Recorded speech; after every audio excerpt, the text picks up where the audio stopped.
I know three little, simple things. 1, God exists. 2, he is wise. And 3, he loves me. Those are not my words, although I do believe them. Those are the words of a man by the name of Michael Morton. And I recently read his autobiography, which absolutely gutted me. This is a picture of Michael Morton, his wife Christine Morton, and their son Eric, taken in the 1980s when they were a happy family living in a suburban town in Texas. But in 1986, tragedy struck their family when Christine Morton was brutally murdered. In 1987, Michael Morton was convicted of that murder and sentenced to prison. At the age of 32, he went to jail. The thing was, Michael never killed Christine. He was an innocent man who spent 25 years of his life in prison for a crime he did not commit. He was imprisoned because the evidence proving his innocence and identifying another, the guilty party, was withheld from the trial. Their 3-year-old son, Eric, was an eyewitness to the murder. That was withheld from the trial. A bandana found near the crime scene with blood on it, which had the DNA of the actual murderer, that was withheld from the trial. He was framed, and an amazing organization in the United States called the Innocence Project, which takes on cases just like Michael Morton's in order to free innocent people, took on his case so that at the age of 57, he would be released from prison. And as a result of the trial being reopened, the actual murderer would be found. Now, there's much that I could say about Michael Morton, which would be a whole other talk in itself. But I wanted to begin with the story of the Morton family in order for us to have a thought experiment. I would like us to imagine for a moment that it didn't take 25 years to find the actual murderer. I want to imagine for a moment that days following the murder, the actual murderer was found. Now imagine that when that trial happened, imagine Michael standing up in the courtroom, in front of the jury, in front of the judge, in front of the lawyers, and saying, "You killed my wife, and you deserve to go to jail. But I am standing up to say I will willingly go in your place. Send me instead."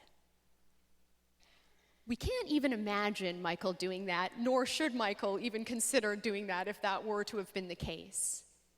It would be crazy. Except that's essentially what Jesus did for us. We're told in the scriptures the wages of sin are death. We sinned, we separated ourselves from God. The consequence of our choice was death. And then Jesus, God himself, innocent, comes forward and says, "You deserve death, but I am going to take your place." That is the gospel message. That is a message of freedom, and that is a message of hope. And that is a message that usually at least one audience member at a sports event always tries to remind people of when they have a big cardboard sign that says John 3:16. For God so loved the world that he gave his only son, that whoever would believe in him would not perish but have eternal life. Who is his only son? Who is Jesus? I love asking questions of children and seeing what comes to their mind. And the other evening as I was working on my presentation, my 4-year-old nephew who I live with was unwilling to go to sleep. And so he was up late with my sister and I. And I thought, what would a 4-year-old say if I asked him, who is God? And so I looked at Gerard. He was half asleep, half awake, but refused to go to his room. And I said, Gerard, who is Jesus? He just kind of stared ahead and he goes, God. He knew Jesus is God. But we might say, but who is he really? Well, if we want to know who Jesus really is, we need to read his autobiography. You want to know who Michael Morton is? Read Getting Life. It's an amazing autobiography. You want to learn who Jesus is? His autobiography comes in 4 parts: Matthew, Mark, Luke, and John. Now you may say, well, that's a biography, but it was divinely inspired, so it really is God's biography. It is Christ's biography. Who is Jesus? Well, when we read the Gospels, we get a sense of who he is. We see what I like to call his trademarks: mercy, forgiveness. That is the gospel message. We're guilty, but he, the innocent, will take our place so our sins can be forgiven and we can spend eternity with him. Mercy, forgiveness, peace. Jesus is the Prince of Peace. He wants us to be free of our anxiety. Next time you're at Mass, pay attention to how many references there are to peace. Peace be with you. My peace I live you. Free us from anxiety. Jesus is the Prince of Peace. He's a healer. You read the Gospels. Continually, the sick, the weary, the wounded, physically and mentally, are brought to him. They come to him. He touches them and heals them. And Jesus is also about transformation. He loves us as we are, but loves us enough to not let us stay there, but wants us to be who we were made to be. And so he wants us to continually change our lives, as painful as that is, as we saw in the Chisel movie this morning, to change our lives, to transform our lives, to conform our ways to his laws, because that's what we were made for, and that's where we'll find fulfillment. Today, and this year with the theme, we're asked to consider how to proclaim Jesus with loving hearts. In a sense, if we're going to proclaim Jesus with loving hearts, we essentially become ambassadors, representatives for him, the way someone could be a representative or an ambassador for a country. In fact, that very word is used in the scriptures. In 2 Corinthians, we're told we are ambassadors for Christ, God making his appeal through us. One of my mentors, a man by the name of Scott Klusendorf, used to work for a Christian apologetics organization, which in its ministry frequently talks about the importance of being good ambassadors for Christ. And they highlight 3 qualities of a good ambassador. They say someone who is a good ambassador for the gospel, for Jesus, first of all, has knowledge. They have an accurately informed mind. But that's not enough. Then they have wisdom. And wisdom is an artful method. And finally, they have character, which is an attractive manner. So if we want to proclaim Jesus with loving hearts, we need knowledge, we need wisdom, and we need character. And so what I want to do this afternoon is look at each one of those in more detail through the lens of my own faith journey, my own life experience, and how life has taught me the necessity of knowledge, wisdom, and character when it comes to proclaiming Jesus with loving hearts. In terms of knowledge, we're told in 1 Peter, always be prepared to make a defense to anyone who calls you to account for the hope that is in you. Always be prepared to make a defense. Are you prepared to make a defense?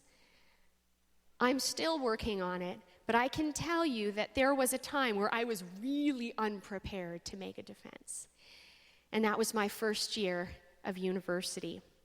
As was mentioned, I went to St. John Brebeuf, had a wonderful experience. I think it's a fantastic high school, and I know a bunch of my old teachers are here today. And I grew up in what is called the Bible Belt out in Chilliwack. And so I look at my first 18 years of my life as being raised in a bubble. My parents were very careful about what people I hung out with, which were essentially people who thought like them and raised their children like they were raising me. And then what I was taught at SJB complemented and commended what my parents taught. There was a real synergy going on. And it was safe and it was good. And then in 1998, I graduated and I moved to the big city of Vancouver. And I moved to live on campus at UBC. And my bubble burst. Suddenly, I was surrounded by people who didn't believe what I believed, who acted in ways I was told I shouldn't act. In my dorm, there were sleepovers in people's rooms that were really different from the kinds of sleepovers that I'd had in high school. And I remember encountering people, because I would bless myself in the cafeteria and say grace, people would say, oh, she's a Catholic. So then they would start to ask me questions. Well, why do you have a pope? Why do you pray to Mary? Why is contraception wrong? Why is abortion wrong? Why? And I suddenly found out that I didn't have answers. I could explain the claim, but not give the reasons behind it. So what do you do when you find yourself in a situation where you can't give an answer? Usually you go one of two ways. The first is to say, clearly I've been taught garbage my whole life, and abandon the belief. The second thing is to say, well, I don't know the reasons, but I know they must be out there, and so you go on a search. Well, in my case, I'm Scottish. Now, you might think that's totally random, and you also might say, well, you don't sound Scottish. Okay, right, but I can sound Scottish. And my old high school teacher, Alan Ferguson's here, and what I'd like to know is, who do you think's got a bit of Scottish accent? Is it Alan Ferguson, or is it Stephanie Gray? Okay, right, I think it's me. Anyways, there are a few things that kind of are defining marks of Scottish people, and there's one in particular I'd like to highlight. We're stubborn. Really stubborn. And so when people started asking me questions and I didn't have answers, I got stubborn and I thought, I know it's right. I have to find the answers. So what do? Well, you go where you've been nourished and you go where you've been fed. And so I went back to SJB. I picked up the phone. I called my old high school teacher, Mr. Glownick, and I said, Glownick, I need answers. So then he said, Stephanie, you got to read this book. So I got this book, Catholicism and Fundamentalism. And in my dorm, on my floor, there were two guys on my floor. One was Tom, the agnostic, and one was Todd, the former Catholic, studying to become a Protestant pastor. So Tom would come to me and ask me questions, and then he'd go to Todd, and Todd would give him his answers. So I got the book Glownick told me about. And I started reading the book. So Tom would come to me and I'd say, well, let's go to chapter 5. And I just did oral readings for Tom. And I was learning as I was teaching. That year, Tom became Catholic. He married a Catholic woman and has 6 Catholic children. All because I didn't have answers. But I sought them out. I went where I'd been fed, and I was fed further. And so when it comes to proclaiming Christ, we need an accurately informed mind. And that means we need to seek, and we shall find. I experienced that. The answers were there. They made so much sense, not only impacting my life, but Tom's life as well. So I encourage you, if you have any questions that you feel aren't really answered well, this website, Catholic.com, is amazing in giving an apologetic, a defense of the reasons behind the claims that we make. So we need to have knowledge if we're going to proclaim Christ, but we also need to have wisdom. And wisdom is an artful method. Wisdom is about discerning how to communicate the knowledge that we have. And if we want to be wise, we need to look to He who is wisdom itself, Jesus. And we see throughout the scriptures, throughout the Gospels, again, that autobiography, we see Jesus showing us by example how to have wisdom when communicating with others. When Jesus communicates with others, he tells lots of stories and he asks lots of questions. That's what we want to do as we're proclaiming Christ with loving hearts. We want to tell stories. As teachers, you know that so well, that analogies to things people can relate to and understand is a powerful teaching tool. And then there's questions. When asked, cause the other person to think, gets the wheels turning in their mind. The idea of asking questions is really what is behind the statement in one of my favorite prayers, the prayer of St. Francis, also known as the Peace Prayer. In the middle of that prayer, we say, O Divine Master, grant that I may not so much seek to be understood as to understand. Questions are about seeking to understand the other person. And when we seek to understand, we often become aware that the track we were on, we need to hop off of. And the Holy Spirit might have something else in mind. And I'd like to give you an example or several examples from my own experience. As was mentioned, I've been speaking in different parts of the world for over a decade now, primarily on the topic of abortion, but other topics as well. And several years ago, I was in Florida doing a pro-life exhibit. And after a presentation I gave in a training seminar, a philosophy student came up to me defending abortion. And so we were going back and forth, having a very intellectual discussion. And he came up with a definition of personhood that excluded preborn children.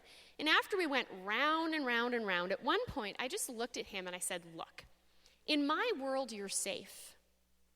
Because in my world, by being a member of the human family, you're a person. But in your world, I said, in your world, you could become a victim of your philosophy. Because in your world, you've come up with a definition of person that's arbitrary, that excludes the preborn, but someone could come along in your world more stronger than you, more influential than you, and they could come up with an arbitrary definition too, except that definition could exclude you. In your world, you're not safe. In my world, you are. And he looked at me with fire in his eyes, and he said, in your world, I wouldn't exist. I had no idea what he meant. But I knew that wisdom demanded I seek to understand. And so I asked a question. I said, what do you mean? And he looked at me and he said, my mom had an abortion. She had an abortion shortly before she got pregnant with me. If she'd never have had the abortion, she never would have conceived me. And in that moment, it was like the scales fell from my eyes.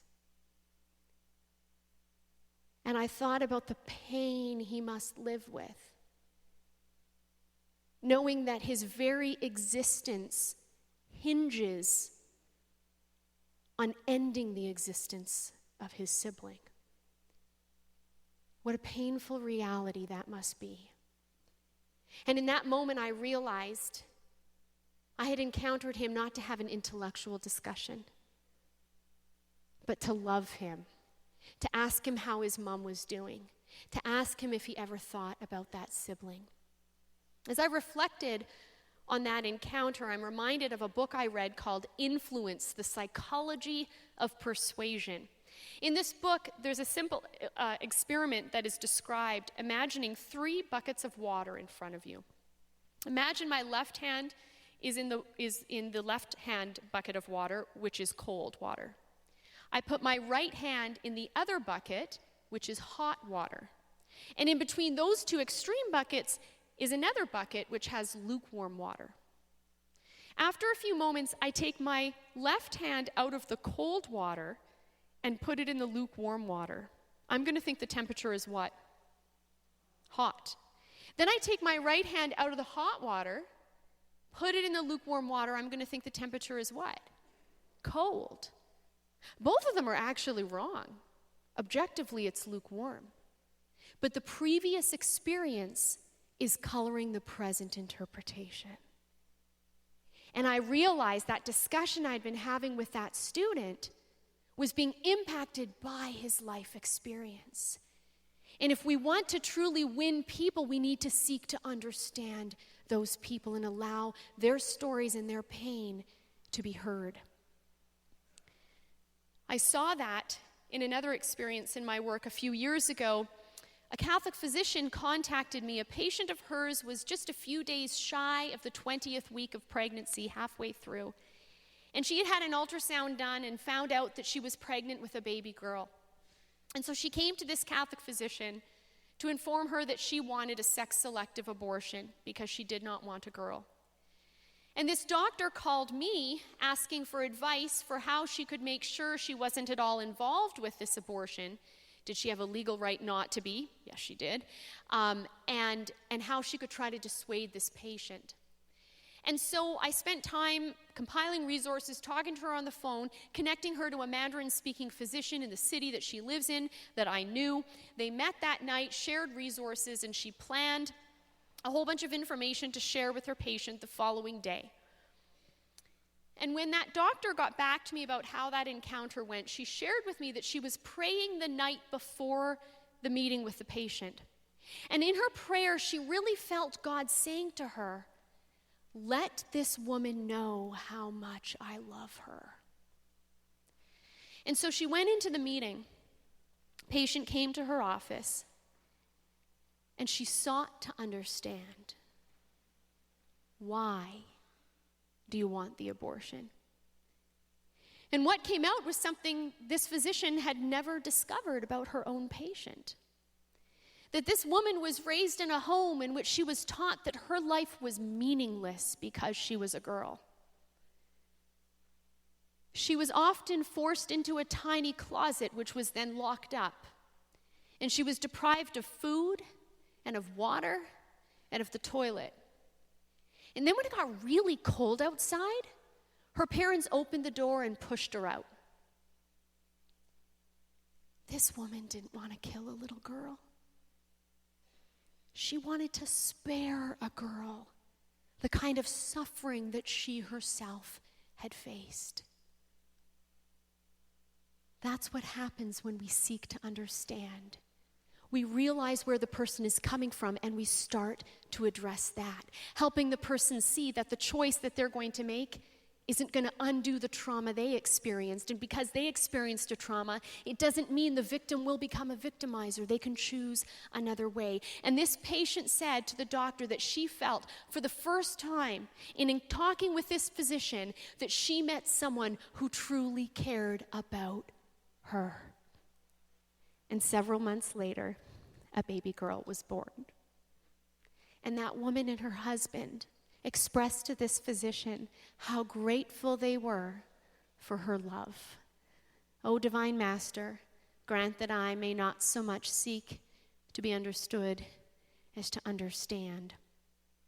Sometimes wisdom demands that we not only ask questions and seek to understand, but we just be present to the other person, getting to know who they are and setting aside any kind of agenda to advance an argument. I experienced that a few years ago when some medical students bringing me to their medical school to organize a debate managed to find one of Canada's few late-term abortionists willing to debate me. He does abortions up to 1 day shy of the 6th month of pregnancy. Around the time of that debate, I had, with the Holy Spirit's inspiration, come up with an idea that before my debates, I would send an email to my opponent and ask them if they'd like to go for coffee beforehand, with one rule. And the one rule is that we are not, under any circumstances, to discuss abortion, because that's what the debate is for. I said instead, the coffee is about getting to know each other as people. And remarkably, this abortionist was willing to go for coffee. And so on 3 occasions, we have sat down over at Tim's, and we have talked about our families and our lives and our travels, things we've done. This man, for over a year, had protesters outside his home every single day. And his encounter with pro-lifers was always at an arm's length. Those people over there, separate from me. But suddenly an opportunity arose where there was no placard in between us, no protest we were present at, but instead one person looking into the eyes of another person and seeing there is something good and there is something beautiful in that person, no matter the choices that they've made. After our debate, he shook my hand the first time after the first debate. He shook my hand and said, "We should do this again sometime." I thought, that's just so weird. Why would he want to do it again? The truth always wins. But I thought that even though he seemed to enjoy the coffee, and even though he participated fine in the debate, that there was something that I hadn't explicitly said to him that I felt the Holy Spirit telling me to say. And so I sent him a follow-up email. And I said, I don't know if you believe in God, Dr. Fellows, but the God I believe in loves you very much. He delights in you. You are his creation, and your worth is in what you are, and it is not nullified by what you do.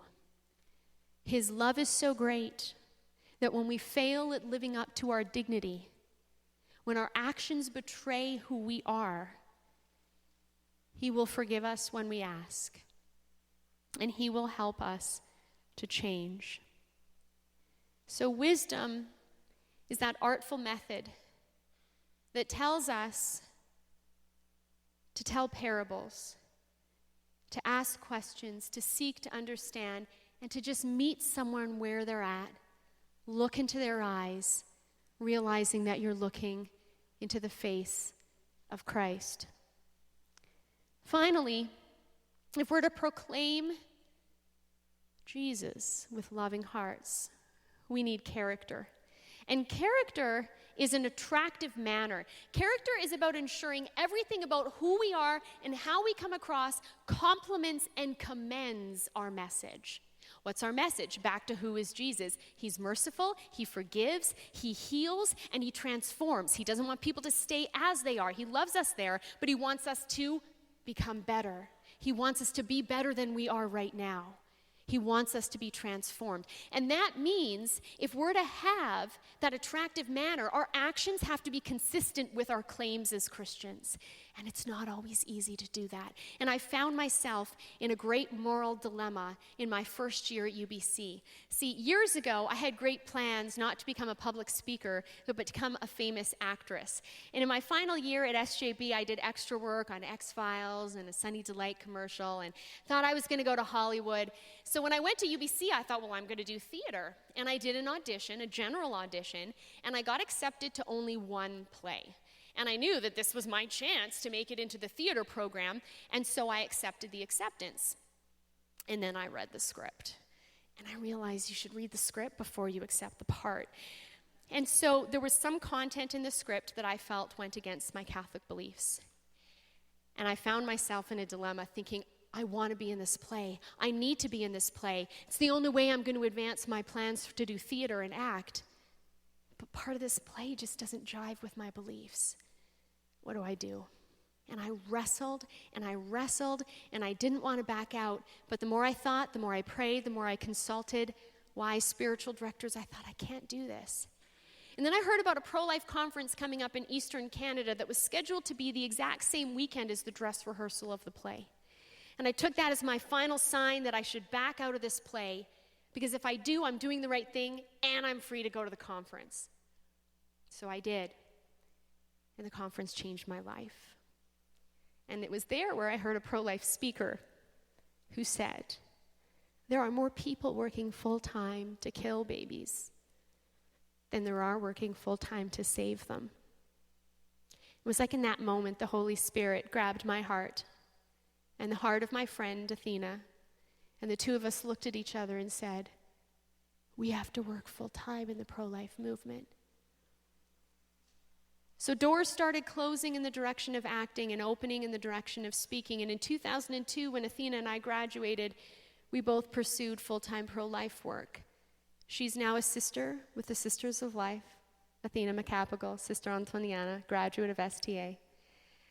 And my full-time pro-life work manifested a little differently, but nonetheless carried on. But it is hard to do the right thing. It wasn't easy to make my actions consistent with my claims.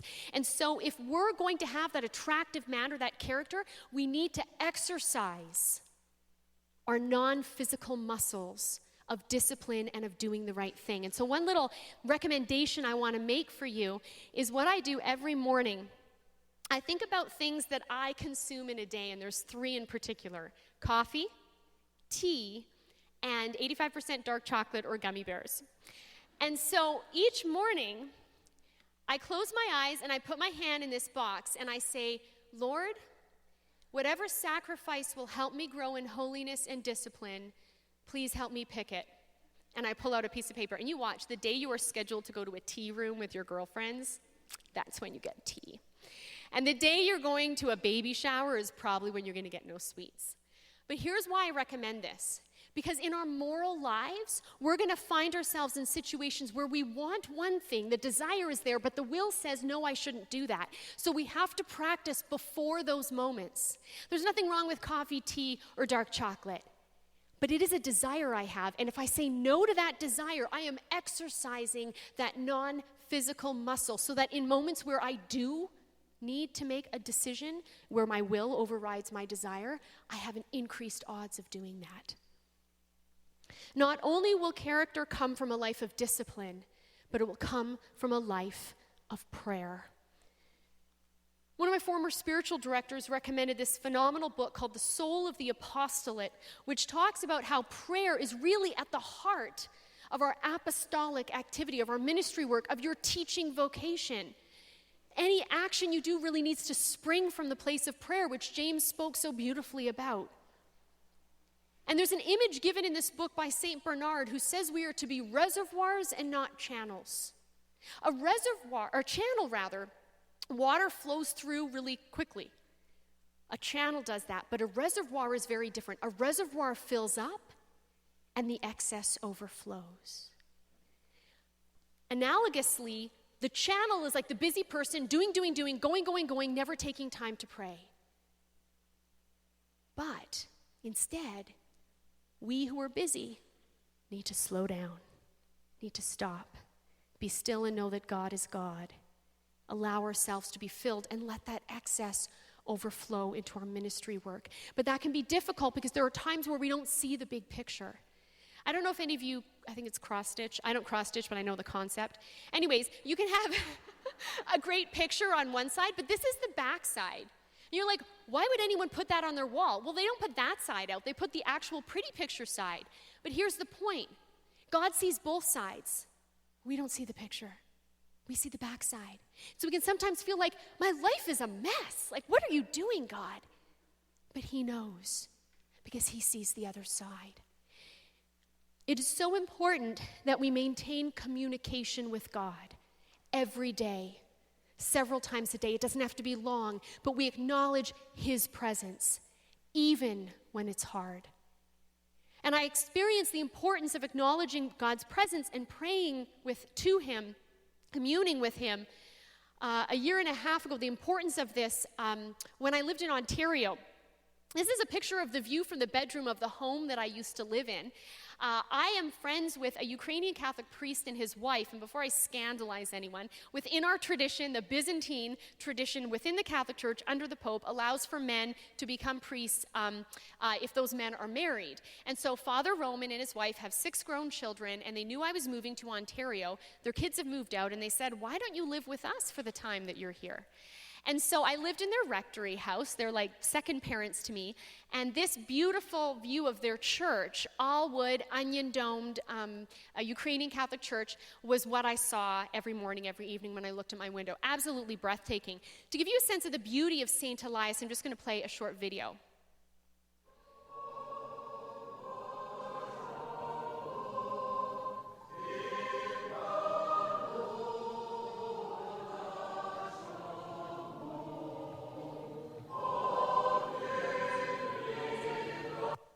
So as you can see, absolutely gorgeous.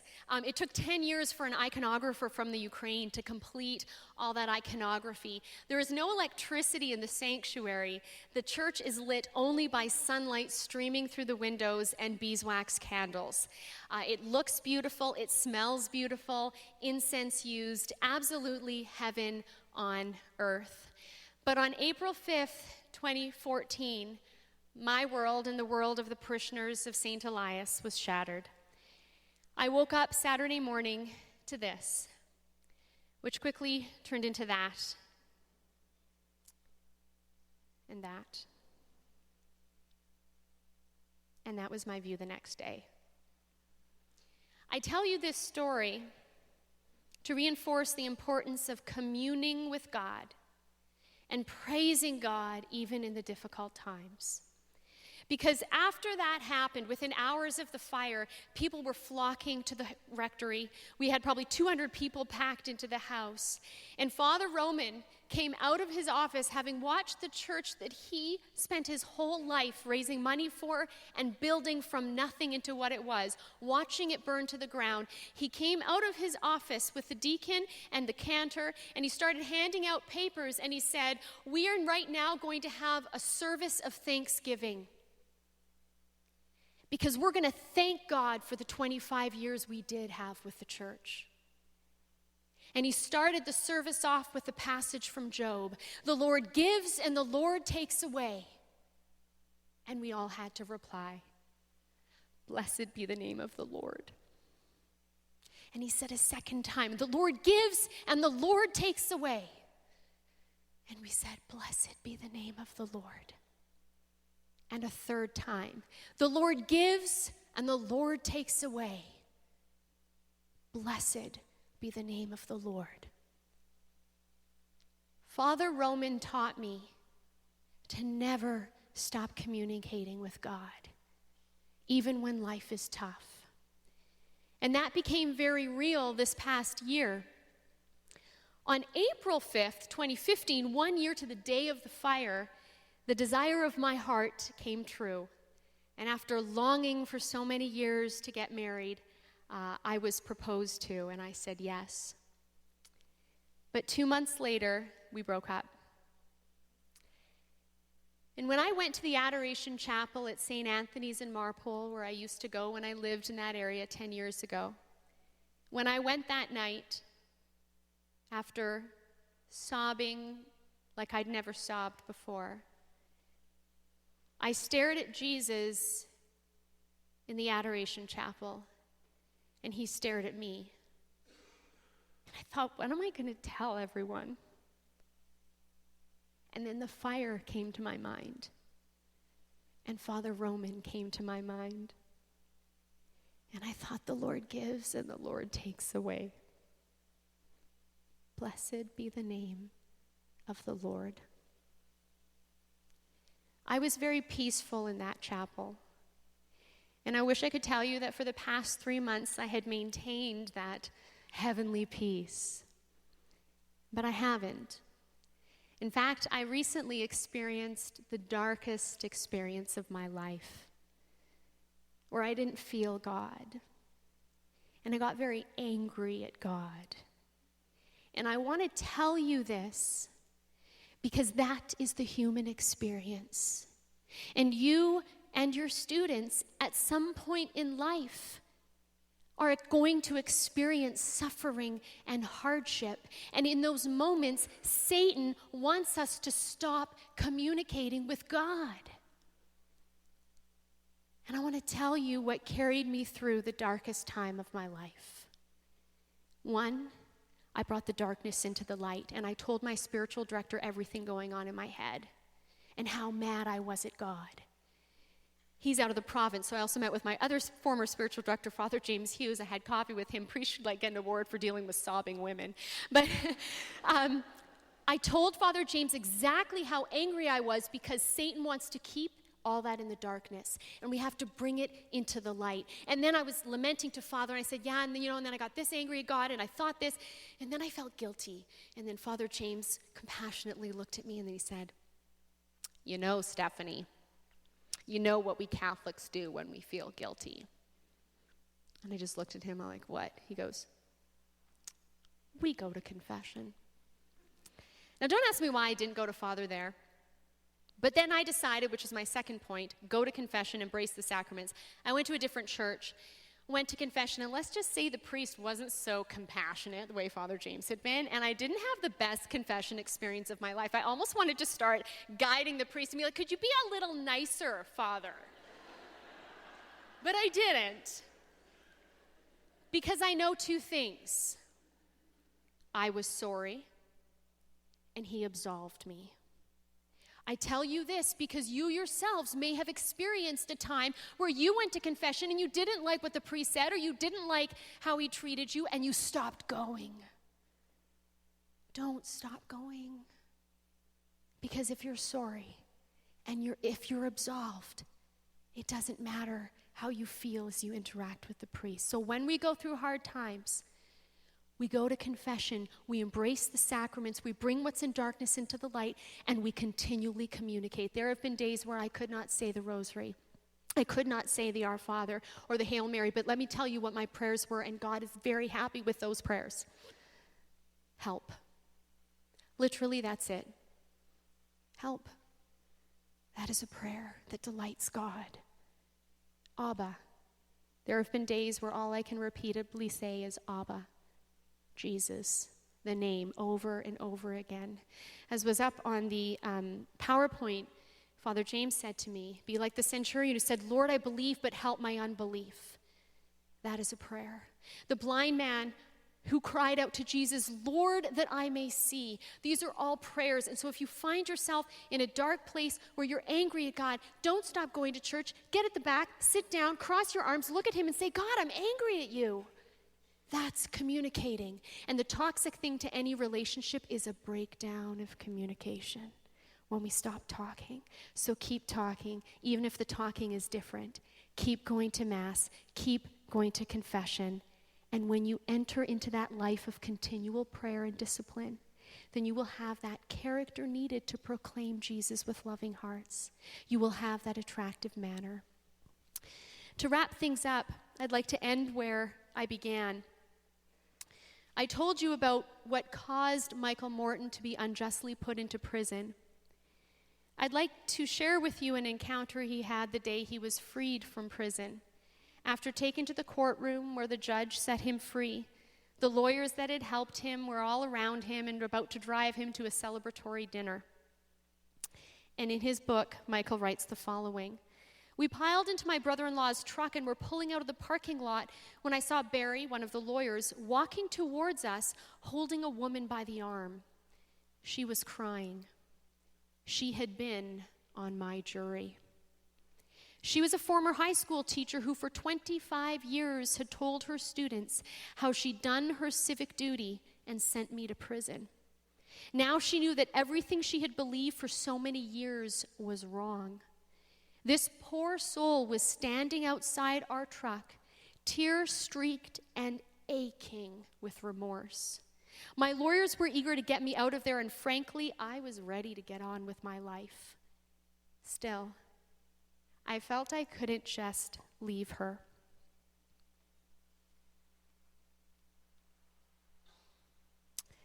This is what Michael Morton looked like the day he was in that courtroom.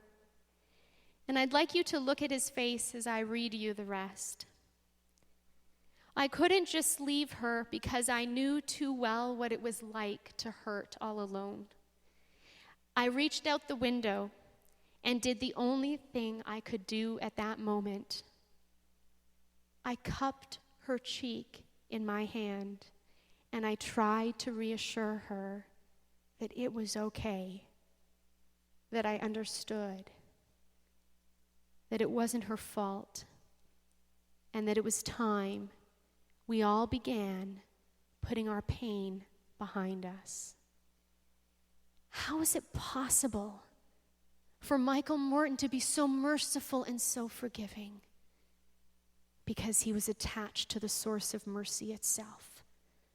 Abide in me, the scriptures tell us. How is it possible that he could proclaim Christ's forgiveness in that action? Because of what he said. The words from the beginning of my talk. Michael Morton says, I know 3 little simple things. 1, God exists. 2, he is wise. And 3, he loves me. If we believe that, we got to proclaim it. But if we're going to proclaim it, we need that knowledge, that accurately informed mind. We need the artful method of wisdom, which gets us to ask questions and seek to understand and be present to the other. And we need character, that attractive manner that is built from a life of discipline and a life of prayer, a life of union and communion with God. And I can tell you from personal experience, when we stay in communion with the source of our life, we find joy and we find beauty. Thank you very much, and God bless you.